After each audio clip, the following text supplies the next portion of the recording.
It's my turn. Okay. Welcome everyone to episode 8 of Dads on Wrestling here on NoDQ.com/Renegade Wrestling. I am Mr. Talk Wrestling. I am Mr. TW Jeff Meacham, and at my side, as always, for this crazy mixed up 15 minutes or so, the Renegade of Wrestling, JJ Williams. Now, you say courtesy of NoDQ.com. Are we actually getting plugged there to be giving that kind of a promotion? We try. I try to have Aaron plug the show. You do your job. I know. And I you do it well, sir. I do my job. I do it well. But does the webmaster of that website do his job? I will get on him to put this show Thank up you. because you know what? At the end of the day, if it wasn't for his show, I wouldn't have my boo-boo. This is very I have my true. boo-boo because of his show, No DQ show. Don't walk away yet. Wait for a better gimmick to walk away first. Okay. Anyway, because this gimmick is just fail. Okay. This gimmick is totally fail. This gimmick is totally fail. I know. But you know what? Next thing you're going to tell me is the Christian Bear is going to come out and give the kill switch to the Edge Bear. Christian got a bear? I don't know. I'm just saying. I'm just saying. That'd be cool for Christian if he did, because damn, he made it. I mean, Undertaker's got one. HBK's got one. If Christian's got one, dude, I'll buy it right now. Shit, I'm proud of Christian. Although it's not my bear, it's Aaron's bear. Anyway. Episode 8 of Dads on Wrestling. Today we're going to talk about the best in the Indies. So he's got one of the best wrestlers in the Indies. Joey Ryan, baby. And I've got one of my long departed favorites, indie promotions. Yes, XPW. XPW, rest in peace in the valley of San Fernando and all its porn distribution and everything. And there he goes. There he goes. That was the better gimmick. Get back here. That was the better gimmick I told you to wait for. Get over here.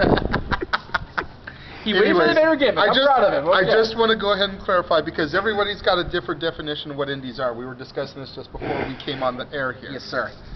My definition of an indie promotion is something that is not WWE or TNA. Right. In my mind, just because you have a TV deal doesn't mean that you're not indie. Right. Indie really is who you ask. If you toe the company line of a Ring of Honor or a National Wrestling Alliance, they're not indie anymore. They have TV, they have world titles, they have all these things. They're not indie. But at they the end are of the not day, in the mainstream. Yeah, exactly. Like WWE. Exactly. TNA. The NWA appears on Friday nights on frickin' the Orange County station that happens to feed in Los Angeles. Okay. Right. And Ring of Honor has no TV right now. Yeah. God bless them. Their TV deal ends in April. They're Poor screwed. guys. So, but Which hopefully means they'll definitely be an indie after April. That's right.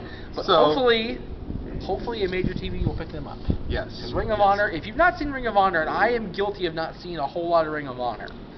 I'm only guilty because it's not available in my area. Right. On my cable provider. There is a YouTube. Get on it, Charter. There is a YouTube out there that posts the archive of the shows going back to like 2000 and whatever the first show was. So But I don't have that kind of free time on my hands. I'm a father. So am I. Just like you. So am I, but I make it happen. I barely have enough time to go to NoDQ.com for all my wrestling news and rumors. Okay, let alone go to Ring of Honor or whatever the website is and watch 2-hour long episodes. I'm not going to plug it going on. back to 2001. Yeah. I'm not going to plug it only because I don't want them to get taken down off YouTube. Yeah. Because that'd be fail. Right. Because everybody goes there for their source of Ring of Honor. So anyway. So the best of the indies. Current, past, whatever. Yeah. You know, from 99 to 2003, the best indie promotion, because ECW was already in the big three by 1999. This is true. Although ECW ECW did start as the Indies. He started as the Indies as an NWA little bitty territory up in the upper northeast. But since 99, when you first started getting into this thing full swing, the best indie promotion has been 3. Okay. XPW, and they would have lasted if they hadn't gotten in trouble with the federal government. They'd still be around, which is proven because when they do the reunion shows, they sell out. The DVDs sell out. Big Vision makes bank off those motherfuckers' names. Exactly. Excuse my language again. Hey. This is not a PG show, not even a PG-13 show. This is barely R-rated, okay? Seriously. Thank you. It's like we announced that when we post up the video, so no need to apologize. This is not for people 12 and under. Anyway, XPW's up there. Yeah. The NWA as a whole is starting to gain ground again. Yes. Especially with the advent of Championship Wrestling from Hollywood. Which, you know, this is going up before the taping, so I can announce it. March 6th in Hollywood. Yes.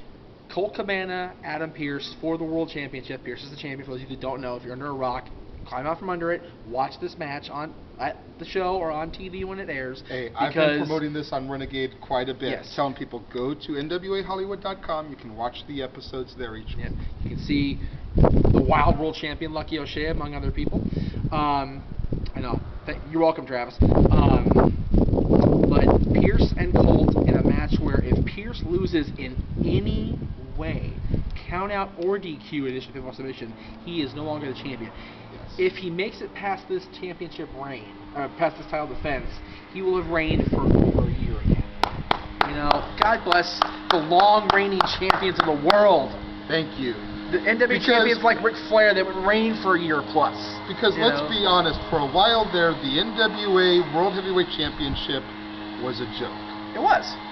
It was a high-level, indie-fed championship that only got recognized by people in the know like us because it went back to Harley Race, Ric Flair, Dusty Rhodes, Terry Funk. And even as far back as Lou Thesz and guys like that. You know, and again, had it not been, I will credit TNA for that, because if it had not been for TNA, the title would not have been resurrected from obscurity. However, I do credit Bob Trovich, Dave Marquez, and guys like that for saying, you guys are totally fucking us over. Give me my belt back.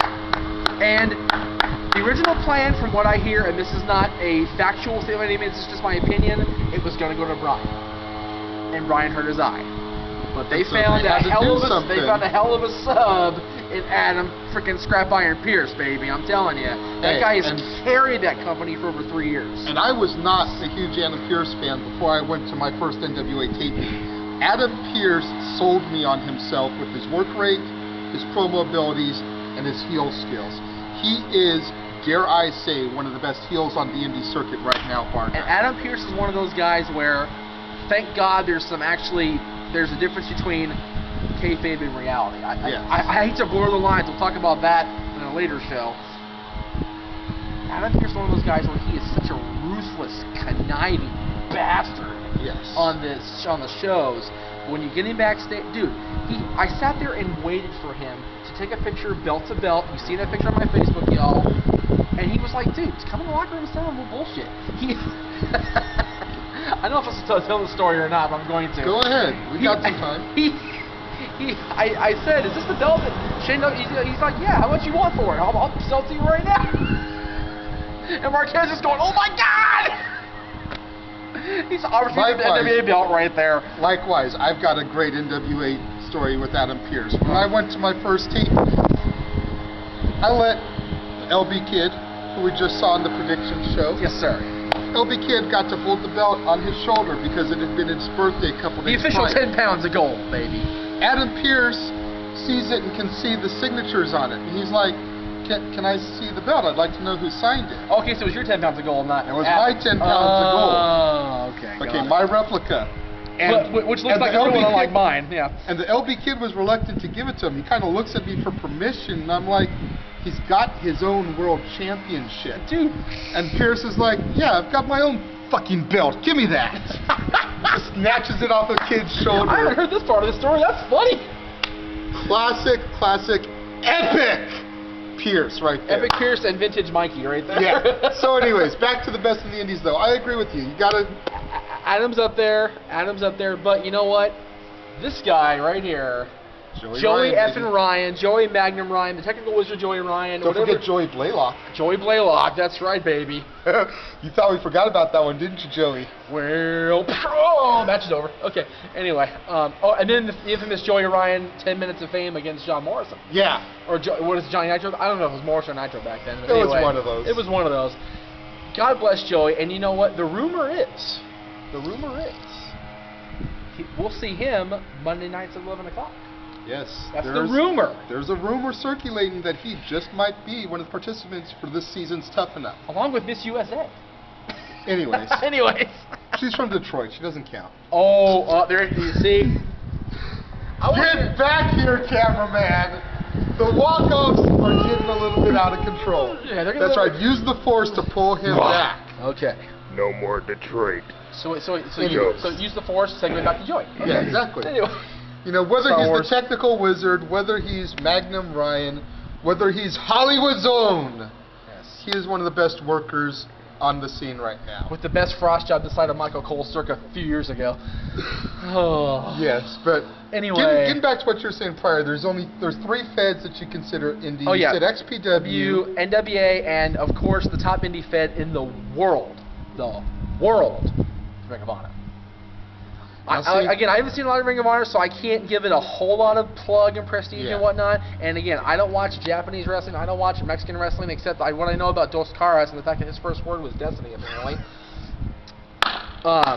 So wait a minute, you're telling me that you don't turn into AAA wrestling on the Lucha channels to watch your buddy Jack? I don't purposely watch the Lucha channels for any reason. Sorry, Jack. Jack, come home! Your godson needs you. Well, the big 3 feds that I can honestly say that I kind of follow, or that I acknowledge as being successful indie feds, would be Ring of Honor, like you already established. Right. Again, I wish I could see it more than I do, but I've got a few DVDs, got a couple videotapes, including the first show, signed by Brian Kendrick and featuring Eddie Guerrero versus Super Crazy, which we watched in our Eddie weekend, which was awesome. NWA, Championship Wrestling from Hollywood, which I kind of consider the all-stars, if you will, of wrestling right now. Yeah, because they bring in everybody from all the NBA feds. We just had the NBA All-Star Game this past weekend. That's true. And which was here in LA, baby. Is the all-stars of the Indies right now. It's true. And then Pro Wrestling Guerrilla. Oh, yeah. How did you leave out PWG, buddy? That's how we met. That's how we met. That's how we first got to know each other, was by attending Guerrilla shows. That was Jada Mai's first date, too. I'm probably going to get some major flack at home if she watches this episode. Luckily for you, she doesn't, so it's all good. Yay, no viewers for this show! Woohoo! But that covers the feds. When we get back to the workers, we've already touched on Pierce, we already touched on Joey. The Rock Nest Monsters, I think, are a great tag team. Johnny and Johnny, out for. Good Time and Yuma are an awesome tag team. They're a little goofy. They're a little goofy, but you know what? And the other thing to go on Good Time with is, not to break kayfabe, if I do, I'm in deep shit, but oh well. Good Time has the most awesome girlfriend in the world. And we'll just leave it at that. Okay. Well, we'll just leave it at that. That way we don't kayfabe. Okay, well, I already messed it up. Okay, that's okay. All right. I think I talked over so the name didn't get audible. And if it did, sorry, y'all. Anyway, they have awesome people working for the NWA. I'd like to see kind of a dream match, if you will, right now. I'd like to see Santino and Kozlov versus Rock Nest. I think both teams are goofy enough and solid enough in their work rate that it would be an awesome match. Yeah. And then, I go back to the promotion and talk about, women's wrestling. And women's is not the whole end-all be-all at this point of wrestling, but Wild, is... Which we'll get into in our next episode when we talk about the knockouts and the divas. Absolutely. We'll definitely get into that. But I just got to say, Wild and their workers, especially Lucky, and I guess Amanda, which, we'll talk about. They're coming Colt up. Cabana, Austin Aries, Scorpio Sky, Davey Richards, Chris Hero, I did say Peter Avalon of the Standard as well. Peter's Chaos of the Standard. Chaos formerly from XPW. The Rock Superstar, one of my buddies. Famous B, Ray Rosas. Yep. Google any of these guys. The ones that you've heard of through ROH and other feds, whatever. But the ones that we're saying that you've never heard of, Google them, YouTube them, something, because they're guys that you really need to invest some time into. Go buy some freaking DVDs and learn something, y'all. Thank you. So we're getting the wrap-up single for our cameraman. We don't want to go too much over. Yes. For episode 8 of Dad's on Wrestling, I am the Renegade of Wrestling, JJ Williams. I am Mr. TW, the injured Jeff Meacham. And we'll see you next time. Ah!